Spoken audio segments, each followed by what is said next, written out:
அன்பிற்கினியவர்கள், இனிய வணக்கம். பாரசீக மன்னர் அக்பர்கிட்ட பீர்பாலை விருந்தினராக அவருடைய மாளிகைக்கு அனுப்ப சொல்லி கேட்குறார். பீர்பால் யாருன்னு தெரியும் இல்லைங்களா உங்களுக்கு? அக்பருடைய மிக முக்கியமான ஒரு ஆலோசகர், அவருடைய அவையில் மிக முக்கியமான அங்கத்தினர், புத்திசாலியும் கூட. அப்படி அவர் கேட்டோன்னையும் பீர்பாலும் அங்கே போகிறாரு. அவரை, அதாவது பீர்பாலை, அவருடைய திறமையை சோதிக்க விரும்பிய பாரசீக மன்னர் என்ன பண்ணுறாருனா, ஒரே மாதிரி உள்ள 5 பேரை அரசர் மாதிரி அமர வைக்கிறாரு. அதோடு அவரும் உட்கார்ந்துருக்கிறார். ஆனால் பீர்பால் மிகச்சரியாக அந்த பாரசீக மன்னரை அடையாளம் கண்டுபிடிச்சு அவர்கிட்ட மட்டும் போய் வணக்கம் சொல்கிறார்.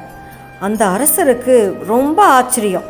நாங்கள் எல்லாரும் ஒரே மாதிரி இருக்கிறோம், இப்படி இருக்கிறப்போ 5 பேரும் ஒரே மாதிரி இருக்கிறப்போ எந்த விதமான சின்ன வேறுபாடு கூட இல்லையே, எப்படி நான் தான் அரசர்னு கண்டுபிடிச்சிங்க அப்படின்னு கேட்டப்போ அதுக்கு அவர் சொன்னாராம், பீர்பாலு மன்னா, மற்ற 4 பேரும் உங்களை பார்த்த மாதிரியே உட்கார்ந்துருந்தாங்க, ஆனால் நீங்கள் மட்டும்தான் கம்பீரமாக நேராக என்ன பார்த்து உட்கார்ந்துருந்தீங்க, அதனால தான் நீங்கள் தான் அரசர்னு நான் தீர்மானம் பண்ணிட்டேங்கன்னு சொன்னாருங்களாம். ஆமாங்க, நம்ம எந்த இடத்துல இருந்தாலும் எப்படி இருந்தாலும் நம்முடைய எண்ணங்கள் என்னதான் மாறுவேஷம் போட்டாலும் நம்மளுடைய கண்களும் முகமும் கண்டிப்பாக நம்ம யார் அப்படிங்கிறத சொல்லிடுங்க. சரிதானுங்களே நான் சொல்கிறது? நாளை சந்திப்போம் தோழமைகளே. மகிழ்வுடன் விஸ்டம் மெட்ரிக் மேல்நிலைப்பள்ளி, செய்யாற்றை வென்றான்.